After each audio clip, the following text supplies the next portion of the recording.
mean something like me. So, this gentleman needs no introduction.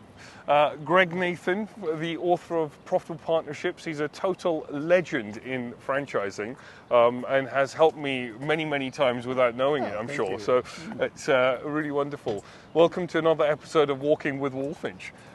Thank you so much, Greg, for Pleasure. coming on board today. I mean, I may stutter a little bit because it's like being with David Beckham, of franchising. So Greg, I'll let you give your own intro because you've got such a wonderful layered history within franchising and psychology and everything. I set out to originally be a musician. Yeah. And then, and I also wanted to be a psychologist. Yes. So I studied music and psychology at uni. And I fell into franchising because I had a part-time job in a company that was converting from company-owned stores to franchises. Is that right? And I experienced the amazing transition when a company-owned unit, in this case a retail bakery, was taken over by a franchisee. And the level of care and enthusiasm and passion of the franchisees, how it changed the business. And I was pretty fascinated by that. And one of those franchisees invited me to come into partnership with him. Oh, gosh. And so even though I was qualified as a psychologist by then, I decided this sounds really interesting. So that's how I got into franchising originally. Unbelievable. Yeah. I mean, and you've really put so much out there in the franchising markets, haven't you? I mean, I think, but before we move on to that, is it true that you've got 40 guitars? It is true. Actually, it's 41 now because I bought one the other day in Phoenix. Right. Yes. Oh, nice. Okay. And I did a little recording. We ran a session yesterday on at the IFA's the franchise convention. relationship. Great. Okay. And we actually sang a little song together. Wow! So how wonderful! Yeah. And I watch all of your social media clips of your singing and so on. It's really quite joyous, I must say. So getting back to franchise relations. What are things that you've seen that people do particularly badly? I mean, what is that common mistake that franchisors make? Well, let's just clarify first. When you say people, in any particular role? I think, as a culturally within the franchisor and the franchisor-franchisee relationship. Because obviously we've got the franchisees and we've got the franchisor. The roles are different and the pressures are different. I think from the franchisor side specifically to start with, I mean, what are the things that you've seen that are common hiccups and mistakes that people make? Yeah. Well, franchise companies go through stages. So you've got the original entrepreneur founder who's starting out, they're passionate, they're enthusiastic, and he or she sometimes gets too emotionally involved in their product or service and can be a bit intimidating. Yeah. So, and over-controlling. Yeah. So that can be a problem. So we have what we call the benevolent dictator. Yes, yeah. And look, they can survive for a while taking that leadership approach, but once they get to 50 units, franchisees are going to say, no, you can't manage me and try and control me. So that's a mistake. They've got to learn to let go and empower professional managers to help them run the business. So that would be the first one. Okay.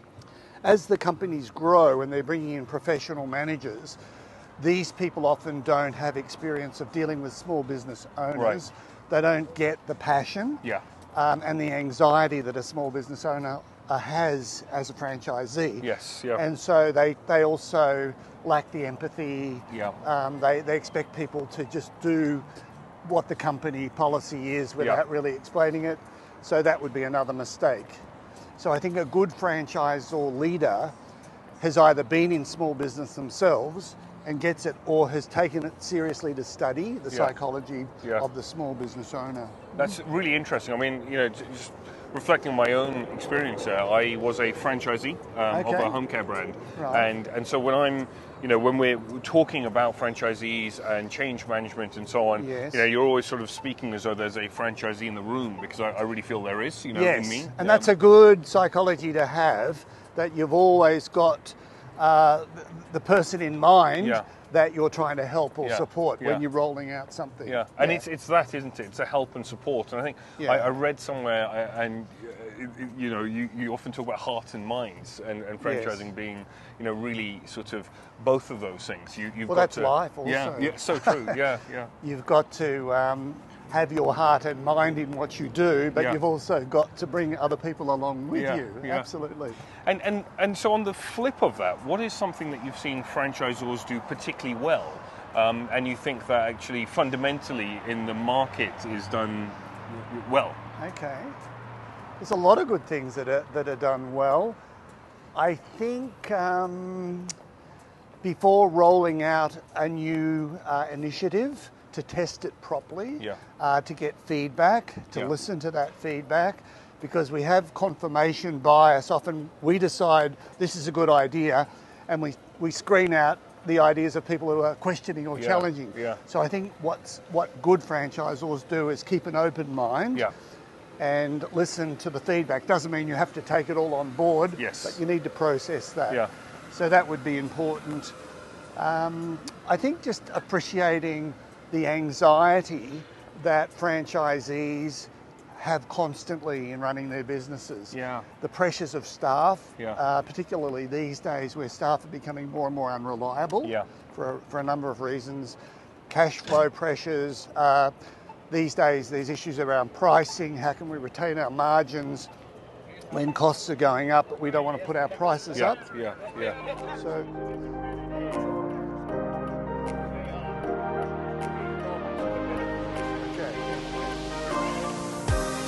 Where were we? Edit that bit out. The pressures on franchisees' cash flow and so recruitment. The franchisor team need to understand and have the empathy of that anxiety or that level of stress the franchisees are under. And part of their approach to leading and supporting is to settle the franchisee down, help them to feel comfortable, help them to feel safe, so they can listen to the initiatives with an open mind, and then they can work collaboratively together. But I think if the franchisee is in a state of anxiety or uncertainty about what's going on, and you're trying to explain stuff to them, they're not listening to you. So I think understanding your job is to create trust and commitment. I think the good franchisors do that. And that's a really wonderful thing, that trust and commitment, because actually there is nothing else outside of that in franchising, right? You know, that's it. Oh, no, I'd say there are other things. Go for it, please. Okay, so we talk about the three-legged stool. Okay. The first leg is, this is of the franchise relationship. So a stool is an amazing structure because it can hold a lot of weight as long as the three legs are strong. So the first leg is the legal leg. Now, the franchise, the structure around the franchise is governed by a contract or an agreement. But it's ridiculous to say that is the franchise relationship, but it's an important part, and that brings clarity to the relationship. The second leg is the commercial leg, and that's about the goals and the financial returns that people are trying to achieve. And we've also got to take that seriously, because this is why people go into business. I want to achieve certain goals, lifestyle. The franchisor wants to achieve market share, wants to get a return on its investment for its investors and shareholders and so on. But then the third leg is the psychological leg. Do we trust each other? And am I going to listen to you with an open mind and follow your guidance? And that's the trust and commitment piece. That's so, really wonderful. so there's three pieces to the relationship. And if you were to say one key attribute that franchisors need to contribute to each of those stools, each of those legs, The legs? what would they be? And what would be the best way to achieve I think on the legal leg, I think legal agreements in plain English, I don't think, I think a mistake is that if the relationship is too legalistic and you start hitting people over the head, so to speak, with the franchise agreement, because you have the theoretical power to force them to do things, that doesn't work. So I think putting the legal side in perspective, respecting it, but not expecting that that's going to influence people to do what you want them to do would be the first thing. On the commercial side, just making sure that goals and strategies are fair and reasonable. People, both sides of the partnership are getting a fair return on their effort and their investment, I think would be a critical side of that. And on the trust and commitment side, trust to be transparent and open with people. I've got nothing up my sleeves. You know, we're going to fill you in on what we're doing and why we're doing it. That builds trust. Yeah. There's other things as well, but that would be the key one. And to get commitment to action, you've got to involve people in the process. Yeah, yeah. So consultative committees, pilot testing, listening to people's feedback is a great way to get them to feel comfortable of being part of the journey. And you know, you've mentioned feedback a couple of times there. So what is the best way to get franchisee feedback? Is it surveys? Is it, you know, group meetings? You know, what's you know, FACs and so on? I mean, what's the best way to do that? There's several ways. Each way has got its pros and cons. Surveys, like a formal survey with your franchisees, often conducted by an independent third party, I think is better, because the franchisees have then got more confidence that nothing's going to be changed. Yes. Whereas if the franchisor's running it themselves, there's always that suspicion about, are you really telling us the truth about the results? But that's a good way, as long as the questions are well thought out. And an important part of running a survey is to give the feedback back to the franchisees. So give them feedback on their feedback. Okay, great. And that closes the loop. Small group meetings with the CEO, like focus groups. Once a year, the CEO could meet with groups of franchisees and just shoot the breeze.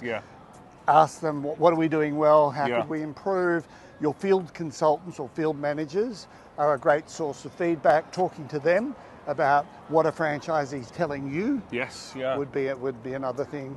And also at conferences and meetings, running, we call it a group scoop. It's a method I developed where you can systematically get feedback from franchisees where everybody has a voice in round tables, and then consolidating that live. That's really wonderful. Thank you. So we've just passed the stadium here, I think. They do all of the big games and so on around here in Phoenix. Apparently, this is one of the hubs in the US. So that is super interesting, and I think, you know, I remember the first site visit I was going to do, and I picked up Profitable Partnerships, and I literally went through it like a textbook. So I've got to honestly thank you so much, because it was magic. You know, it really was magic. I went through the whole thing, and I just mapped out this first visit. And it gave me so much confidence as a new franchisor. Lovely. It made the whole thing really useful for the franchisee. You know, sending that document to them ahead and saying, look, this is the agenda. What do you want to get out of it? You know, this is, you know, it was just phenomenal. Well, that book I wrote almost for my past self. Because I'd been in franchising at that point about 15 years. And I thought, I'm going to pour everything that I've learned over the years from psychology and from franchising, from my real world experience, into the book.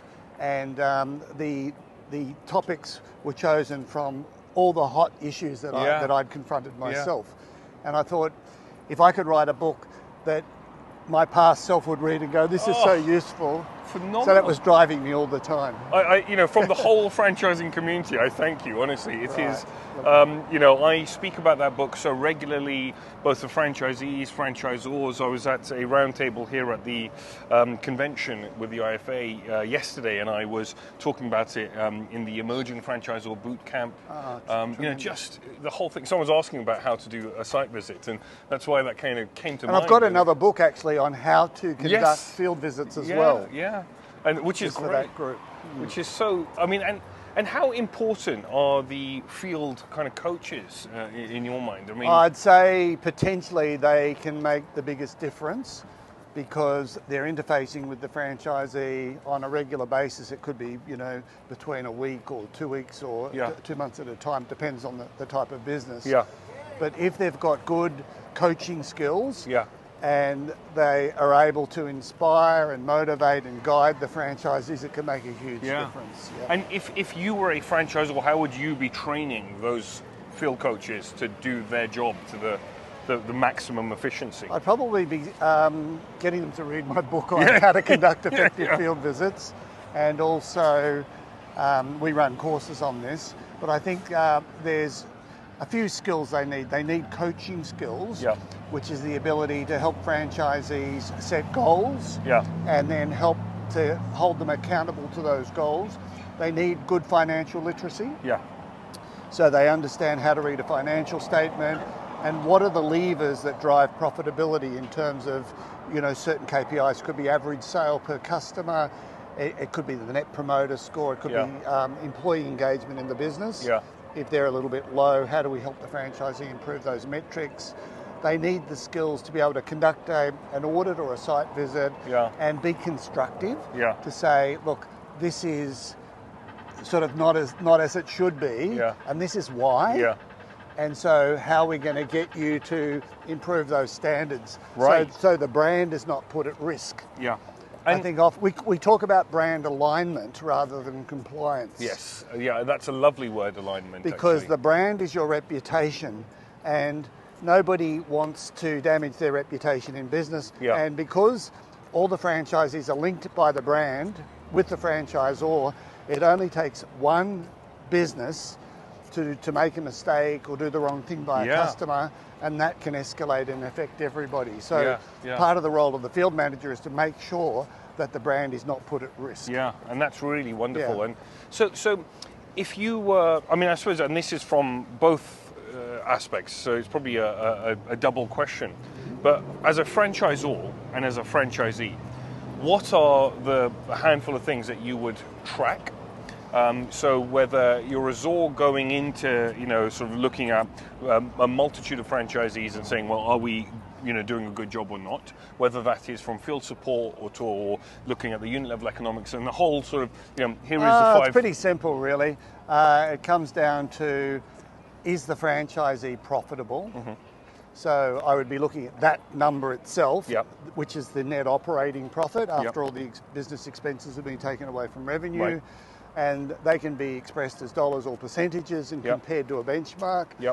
Then you've got some measures around, is the franchisee delivering a great experience for the customer, the end customer? And you can measure that through customer satisfaction surveys, speed of service, and so on.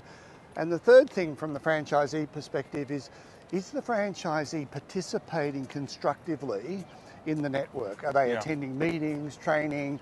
Are they bringing the right sort of growth mindset and attitude to how they're running their business and interfacing with the franchisor? Wonderful. So that would be the things for the franchisee. For the franchisor, are they practicing effective, credible leadership? So the franchisees are feeling that they're being cared for, that the franchisor has integrity, that the franchisor knows what it's doing. The second thing the franchisor needs to focus on is relevant support for the franchisee. And they need different support depending on their stage of the journey. And the third thing is what we touched on a moment ago, the brand, making sure the brand is not put at risk. So and they're the three big ones. Quite neat, isn't it? I mean, actually, it's quite concise, and they are the things that really matter. Which is super interesting. And you know, as a franchisor, you know, myself, I've kind of gone through that whole journey of thinking, well, you know, I started with quantifying how many meetings and visits and so on that we were going to be giving to franchisees, because when I was a franchisee, it just wasn't like that, and you know, I need some metrics behind it to make sense to me. But what do you think? The average franchisee, I mean, how much support, or what does that support look like? Is it a daily, weekly phone call? Is it a, you know, I'd say every week the franchisee should have some sort of meaningful contact with someone from the franchisor. That could be a Zoom call, a phone call, or a visit. I'm not saying they should be visited every week. That would drive them crazy. So that would probably be, I'd say, weekly. And it may be even a video that comes through from the CEO in some stage, just to remind them of what's important and what are the priorities at the moment strategically for the group. And then, you know, I was speaking to a lot of franchise friends in London that were at the franchise exhibition just before I came out here. And one of the things that comes up a lot is change management and effective ways of delivering that, you know, and actually the kind of chaos that can be created if it's not delivered effectively. And, you know, there's been multiple stories that we could go into from various different brands. But how have you seen change management done well, and what should a franchisor be thinking about when they are looking at that change Yeah, management? well, we actually have just developed a model around change in franchise groups. It's called the franchise change model, and it's got 9 pieces to it, which spell out the word franchise. Yeah, oh, but I'll nice. just give you a few of them. Yeah, that's great. So the first thing is the F is for fairness. Yeah. And so if you're going to roll something out and expect people to kind of listen and be open, it's got to be perceived to be fair and reasonable. That's the starting point. And often the franchisors lose the franchisees at the beginning because the franchisee says, hang on, you're wanting us to invest this money and take this risk, and you're not sharing any of the risk or any of the investment. So the franchisor needs to be able to explain why this is a fair and reasonable thing. Nice. It needs to be rolled out respectfully. Yeah. So franchisees feel they're listened to, Yeah. particularly the more experienced franchisees. And I'd say one of the other things is to involve them in the process, make sure that there's good evidence that the change program has been tested thoroughly, make sure you've conducted or involved all the key stakeholders. And what's often missed in these change programs is the staff of the franchisees are often having to implement these changes. No one's asked them, what do you think? Have we spoken to the customers? Because although it might be an internal change for our systems, it's probably going to have some impact on the customer, and making sure that we've tested, is the customer going to be impacted in some way and how they're going to react to this. So that would be a few thoughts on That's change. really wonderful, and I'll definitely be looking at the whole I model. ran a course on this just on Friday. Oh gosh. On getting franchisee buy-in to change. It's wonderful, and it's so important because I think it's everything, always, right? It's the way I often think about it is, you're not selling someone a franchise or awarding them a license. What you're actually doing, that bit's kind of by the by. You're selling to them every single month when you're collecting MSF, and it's saying, are we still valuable? And I think so. You're constantly thinking about, is well, I value would there? use the word, rather than selling, I would just say we're here to support.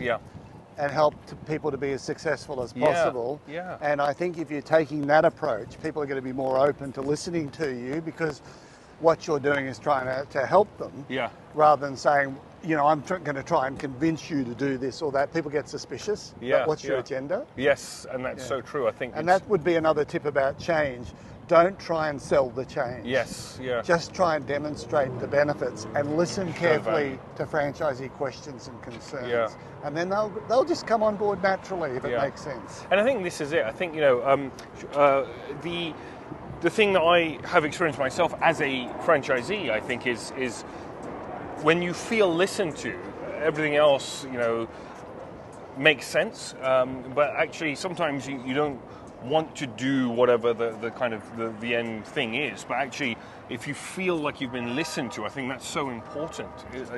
And similarly, the franchisor or anyone who's listening to another person, it doesn't mean you have to agree with them. So you can give me your point of view on something, and I can say, that's really interesting. So what you're telling me is you believe this and that. And then I might say, look, by the way, I have a different take on this.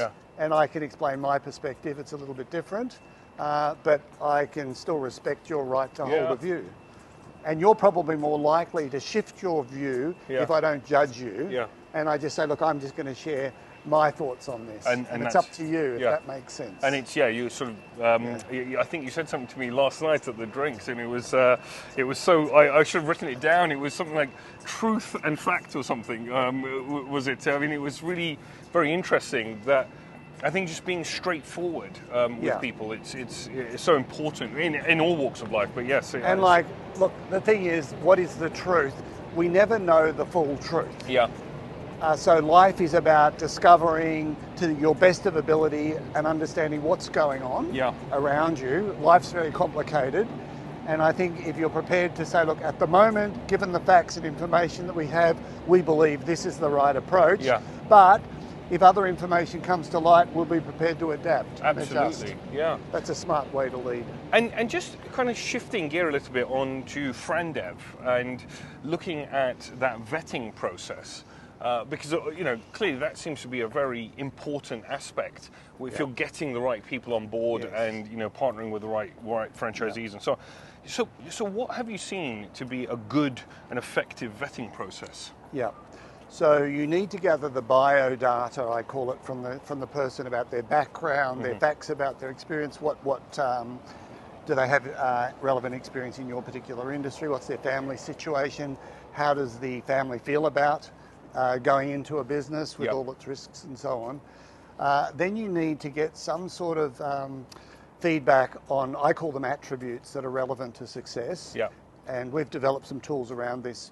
So you should be getting feedback on the person's health, their resilience, their proactivity, their comfort with technology, their ability to resolve conflict. There's a few attributes that we measure that we think are important.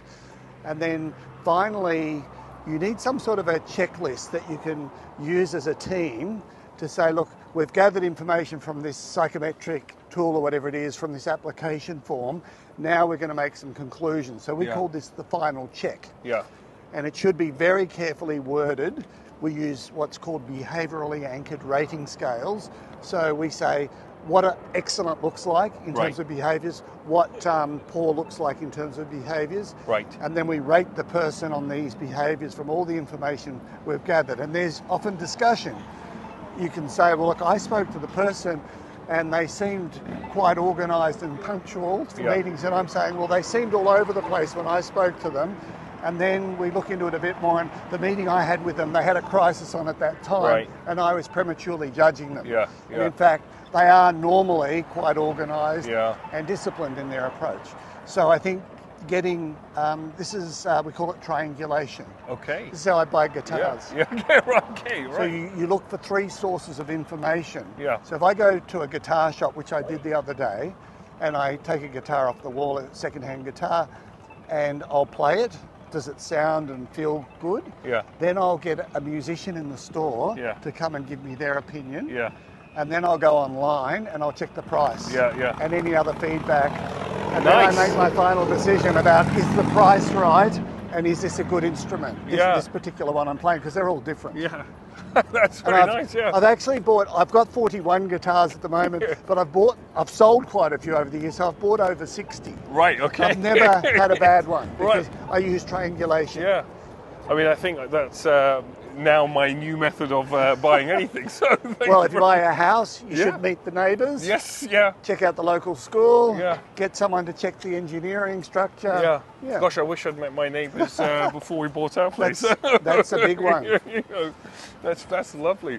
So that's really interesting around the vetting process. And and what have you found? Is there a place that franchisees come from that you think, well, actually this source seems to be, a referral or something, that seems to be a more kind of cultural fit? Yeah, the best source is homemade. All right? So the best referrals the best source of a franchisee is a referral from an existing franchisee. Right? And these statistics suggest that franchisees that have been referred by someone within the network who they know quite well are 6 times more likely to sign an agreement, and they're much more likely to be a good fit. Because people hang out with people who are similar to themselves. And so you're less likely to get surprises, and they're less likely to have surprises because they've usually done their research quite well. That's very interesting. And I'd say, when you're recruiting staff, if you go out into the market and you're getting applicants you know nothing about, it's risky. But if someone who works for you says, I have a friend and I think they'd be really good for this job and I know this person well, your risk goes down remarkably. Absolutely. So Greg, if a franchisor wanted to put their new support team on training with yourself, how would they go about doing that? We have online courses. Right. So they go to franchiserelationships.com. Right. And you can sign up. We do very interactive live training courses. People say these courses are better than face-to-face because we do them in 2-hour lots so they don't get overwhelmed. They can try out the techniques. We use breakout groups for discussion. Right. And so it's 2-way interaction. And so that would be a method, yeah. how regularly do you run those? Oh, every 3 months there'd be a course for field consultants, a Right. course for home office or support office teams. Right. We have a course on how to get franchisee buy-in to change. Yeah, yeah. That's available. Wow. And just reach out to me or to support at franchiserelationships.com. Yeah, okay. And we'll respond to what's available. Sometimes if the team is big enough, we'll run in-house courses, which we've done for some of the UK franchisors. Right, okay. Where they might have 15 or 20 Yeah. support office team Yeah. on a course with me over 3 or 5 weeks. Amazing. And how? What other resources could a franchisor go to that you think actually these are, you know, like your books and so on? And We have a tool called Franchise Lab, which I've helped to develop, and that's for recruiting franchisees, and Right. it's got those processes and tools to make it easy for the franchisors to practice triangulation. Amazing. We have a survey that I developed, which I've now partnered with a data company, so we can do franchisee satisfaction surveys. We've got the books that are available from our website and the courses. Wonderful. Thank you so much. And what's the best way to get hold of you? Is it LinkedIn or emails? Or I think LinkedIn is good. Just contact us at support@franchiserelationships.com. We'll go onto the website, Yeah. and there'll be a little button. And fantastic. And so, Greg, one last thing. If Well, the final question's always the tricky final one. the final question. Yeah. the, That's like Columbo. He says, "Oh, one last thing." One last thing. Yeah, that's it. Before the whole thing opens up. The one thing that you would say to all franchisors, you know, to say, here you go, do this, and this will take you on that path to success. Make sure that the franchisees can be profitable sustainably. High five. Thank you so much. Great. And that's another episode of Walking with Walfinch with the absolute legend, Greg Nathan. You know, I'm very palm sweaty now. I hope you enjoyed it as much as I did.